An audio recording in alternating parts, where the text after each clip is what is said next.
দাঁত এবং একজিমা যেমন স্কিনের রোগ, সেমনি সোরিয়াসিসও একটা স্কিনের রোগ। দেখতে একই, আমি বললাম। এর মধ্যে দেখুন এক একটা করে ছবিতে পুরো এই যে সিমটমগুলো, সেই সিমটমগুলো প্রতিটি কিন্তু ছবিতেও দেখতে পাবেন।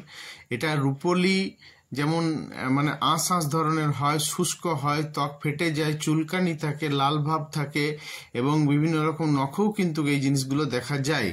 সেগুলো আমি দেখে দেখুন এই যে আছে সাদা শুষ্ক শুষ্ক শুষ্ক পুরোপুরি যেমন একজিমার মতোই, কিন্তু একজিমা একটা নয়, এটা সোরিয়াসিস রোগ। এটাতে স্কিন যদি খুব ড্রাই থাকে, হাতেও আছে ড্রাই যদি থাকে, ড্রাইনেস থাকলে বেশি হয়। বিশেষ করে সোরিয়াসিস কিন্তু ড্রাইনেসেরই একটা ব্যাপার। আর পুরোপুরি পায়েটায় দেখুন আছে, এগুলো পুরোপুরি কিন্তু আমাদের স্কিন ডিসঅর্ডার হয়ে থাকে। যেমন ধরুন স্কিনের যে একটা ইমিউনিটি সিস্টেম থাকে সেটা কিন্তু ডিসঅর্ডার হয়ে যায়, তার কারণে কিন্তু সোরিয়াসিস হয়। সোরিয়াসিস মনে রাখবেন কোনো রকম মানে ফাঙ্গাল বা সমস্যা এইসব কিছু না। দেখুন স্কাল্পও আছে এবং নখের মধ্যে আছে, নখেও আছে। এই নখে যেগুলো হয় সেগুলো কিন্তু এক ধরনের সোরিয়াসিস। হ্যাঁ, এগুলো কিন্তু আপনাদেরকে